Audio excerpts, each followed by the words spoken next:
ሰላም ተማሪዎች እንዴት ናችሁ? ዛሬ የምንመለከተው የግሬድ 9 ባዮሎጂ ዩኒት 5 ሲሆን በዚህኛው ሌሰን የምንመለከተው ርዕስም 5.6 ማልኒውትሪሽን የሚለውን ይሆናል። እናም የዚህኛውን ቪዲዮ ሌሰን ሾርት ኖት ማግኘት ከፈለጋችሁ ኢትዮ ኮንሰፕት ሴንተር ማለት የቴሌግራም ቻናላችን እና ግሩፓችን በመቀላቀል ማግኘት ትችላላችሁ። መልካም ጥናት። 5.6 malnutrition. Malnutrition is the result of not getting enough or too much or imbalanced nutrients ነው። ሶ malnutrition ማለት ስንል ከዲፊሸንሲ ዲዚዝ የሚለየው ዲፊሸንሲ ዲዚዝ insufficient amount of nutrients in body ወይም ደግሞ በቂ ያልሆነ ኒውትሪየንት በሰውነታችን ውስጥ በሚገኝበት ጊዜ የሚከሰት የጤና እክል ምን ይባላል? ዲፊሸንሲ ዲዚዝ ይባላል። malnutrition ደግሞ ምንድነው? malnutrition is the result of not getting enough ነው። ወይም በቂ ያልሆነ ኒውትሪየንት በምናገኝበት ሰዓት ወይም ደግሞ too much በጣም የበዛ ኒውትሪየንት በምናገኝበት ሰዓት በሰውነታችን ውስጥ ማለት ነው። ኦር ባጭሩ ኢምባላንስድ ኒውትሪየንት በሰውነታችን ውስጥ በሚገኝበት ሰዓት ላይ ምን እንለዋለን? ማል ኒውትሪሽን እንለዋለን ማለት ነው። it is caused by poverty, poor diet or disease. ሶ በተለያዩ ምክንያቶች ሊከሰት ይችላል ማልኒውትሪሽን። በድህነት ሊከሰት ይችላል፣ በረሃብ ወይም ደግሞ ጥሩ ባልሆነ የምግብ ወይም ፑር ዳይት ጥሩ ባልሆነ በምግብ አመጋገብ ወይም ደግሞ በህመም አማካኝነት ይሄ ማልኒውትሪሽን ሊከሰት ይችላል። it includes both undernutrition and overweight. ስለዚህ ሁለቱንም ያካተተ ነው። ቅድም እንዳለ not getting enough nutrient or not getting too much nutrient በሚከሰትበት ሰዓት ላይ የሚፈጠረው ማልኒውትሪሽን ነው ብለናል። ሶ አንደር ኒውትሪሽን ሊሆን ይችላል፣ ላይክ ላክ ኦፍ ፕሮቲን ሊሆን ይችላል፣ ላክ ኦፍ ካርቦሃይድሬት ሊሆን ይችላል፣ ወይም ላክ ኦፍ ፋት ሊሆን ይችላል። የእነዚህን ማጣት ምን ይፈጠራል? አንደር ኒውትሪሽን እንለዋለን።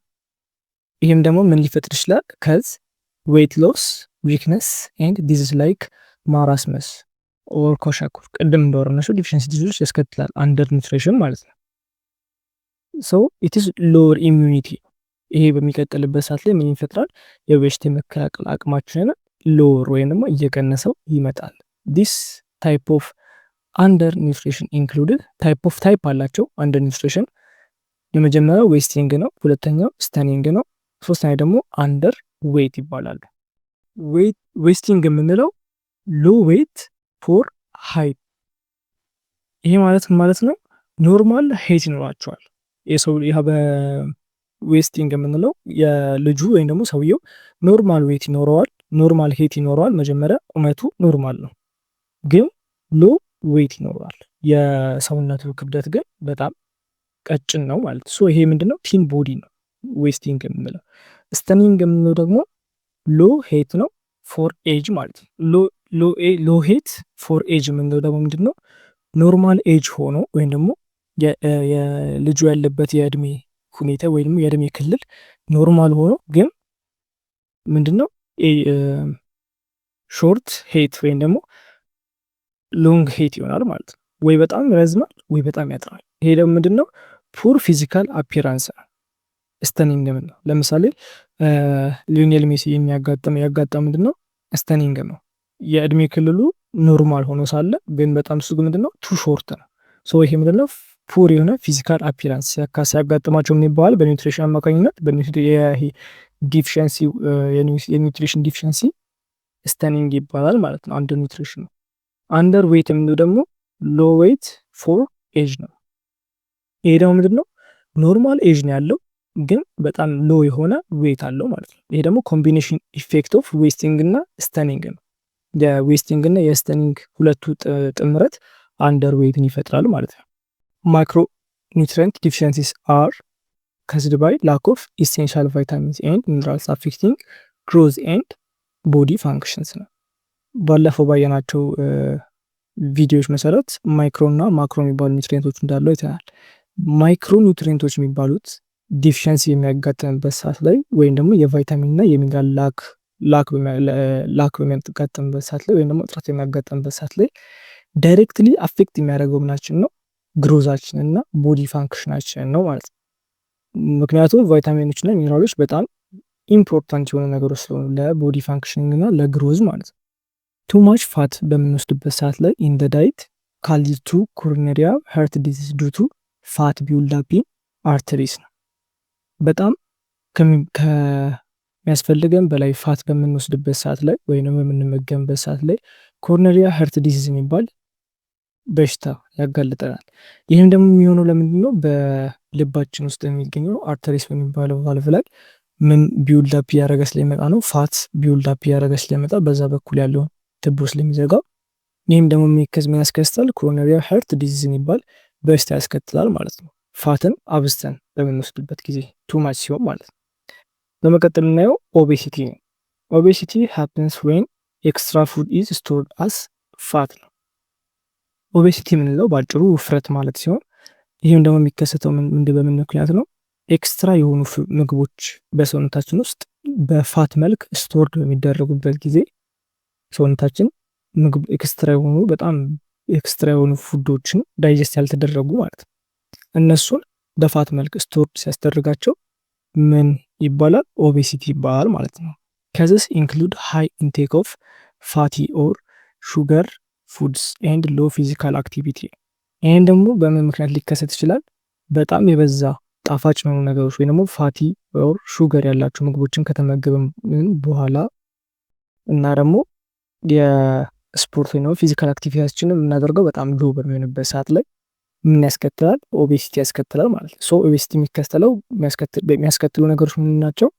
ጣፋጭ ያሉ ምግቦችን አብዝተን መመገብ እና ሎ የሆነ ፊዚካል አክቲቪቲ ስፖርት ባለመስራት የሚመጣ ነገር ነው ማለት ነው።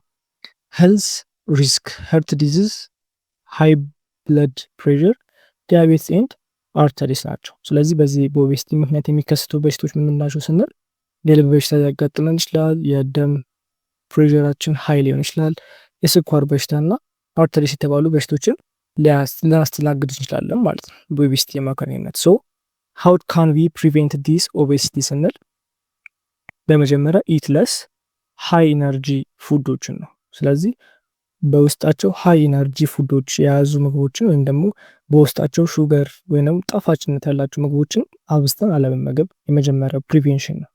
ሁለተኛ ነገር ደግሞ ኤክሰርሳይዝ ሞር፣ በደንብ ኤክሰርሳይዝ ማድረግ አለብን። ወክ ማድረግ ትልልቅ ሰዎች ብንሆን እንኳን በደንብ ወክ ማድረግ ሊኖርብን ይገባል። ጂም ባንገባ ወይም ደግሞ ስራ አብዝተን የምንቀመጥ ቢሆን ለስፖርት ምቹ ማይሆን ቦታችን አትሊስት ወክ ማድረግ ሊኖርብን ይገባል። ግን የሚመቸን ከሆነ ግን ጂምን ብንገባ ወይም ደግሞ ቤታችንን ባለ ነገር ኤክሰርሳይዝ ማድረግ አለብን ማለት ነው። ሶስተኛ ነገር ደግሞ ፎሎ ኤ ባላንስድ ዳይት፣ ባላንስድ ዳይት በሆነ መልኩ ምግባችንን መመገብ ነው። ኦኬ ቦዲ ማስ ኢንዴክስ ወይም ደግሞ BMI የምንለውን ነገር እንመለከታለን። አሁን ደግሞ ቦዲ ማስ ኢንዴክስ የምንለው ኢዝ ኤ ሜዥር ታት ዩዝ ሄት ኤንድ ዌይት ቱ ኢስቲሜት ቦዲ ፋት። ቦዲ ማስ ኢንዴክስ የምንለው ምንድን ነው? ቁመታችንና ኪሎአችንን በመጠቀም አሁን ያለበትን የሰውነታችንን ፋት ኢስቲሜት ማድረግ ወይም ደግሞ መገመት ነው። ኢት ኢዝ ፋስት ኤንድ ኢዚ ቱ አሰስ አወር ቦዲ ፋት ነው ማለት ነው። በቀላሉ የሰውነታችን ያለውን የፋት መጠን ኢስቲሜት ማድረግ እንችላለን ወይም መገመት እንችላለን። ኢት ኢዝ አኩሬት ኦር ኖት የምንዘጋጀው ማለት ነው። ምንድነው ፎርሙላ ስንል በመጀመሪያ ቦዲ ማሳችን ወይም ደግሞ ኪሎአችንን ቁመታችንን ስኩዌር አድርገ ነው ስናካፍለው ይመጣልን ውጤት ቦዲ ማስ ኢንዴክስ እንለዋለን። ይህ ምንድነው? ኪሎአችንን ሲካፈል ቁመታችንን ስኩዌር አድርገ ነው። የተለያዩ ሬንጆች አሉት BMIያችን ከ18.5 እስከ 30 የሚደርሱ ሬንጆች አሉት ማለት ነው። እነዛ the following range are generally used የምንጠቀማቸው አንደር ዌይት የሚባለው ሬንጅ ቢሎ 18.5 ከ18.5 በታች አሁን ቅድም ባለው መሰረት ኪሎአችንን ሲካፈል ለቁመታችን ስኩዌር አድርገን የሚመጣልን ውጤት የፋት መጠን አንደር ዌይት ነው ይባላል ማለት ነው። ከ18.5 እስከ 24.9 በኳልኩሌሽኑ መሰረት በእንደዚህ ሬንጅ ውስጥ መካከል የሚመጣ ከሆነ ይሄን ደግሞ ምን እንለዋለን? ሄልዚ ዌይት እንለዋለን ማለት ነው። ይህ ሰው ጤነኛ ነው ወይም ደግሞ ጤናማ ነው እንለዋለን። ከ25 እስከ 29.9 በዚህ ሬንጅ ውስጥ አማካኝነት የሚመጣ ከሆነ ኦቨር ዌይት ነው እንላለን። ግን ከ30 በላይ ወይም ደግሞ ከ29.9 ኦልሞስት ከ29.9 ማለት ኦልሞስት 30 ማለት ነው። ከዛ በላይ የሚመጣ ካለ ግን ምን የምንለው ኦቤሲቲ ነው የምንለው። ቀደም ያወራናቸውን የፕሪቬንሽን መንገዶች መጠቀም ያለበት ሰው ነው ማለት ነው። በዚህኛው ሌሰን መጨረሻ ላይ አንድ ጥያቄ ያስቀምጥልናቸዋል። እሱን ጥያቄ በመስራት ቴሌግራም ግሩፓችን ላይ መልሱ እንድታስቀምጡልን እና የእናንተንም በዛው ቤማችሁን ሰርታችሁ ምን ያክል የፋት መጠን እንዳላችሁ በቦዲያችሁ ኢስቲሜት ማድረግ ትችላላችሁ። አንደር ዌት ነን፣ ሄልዚ ዌት ነን፣ ኦቨር ዌት ነን ወይስ ኦቤሲቲ ነው የሚለውን ነገር ማወቅ ይቻላል ማለት ነው።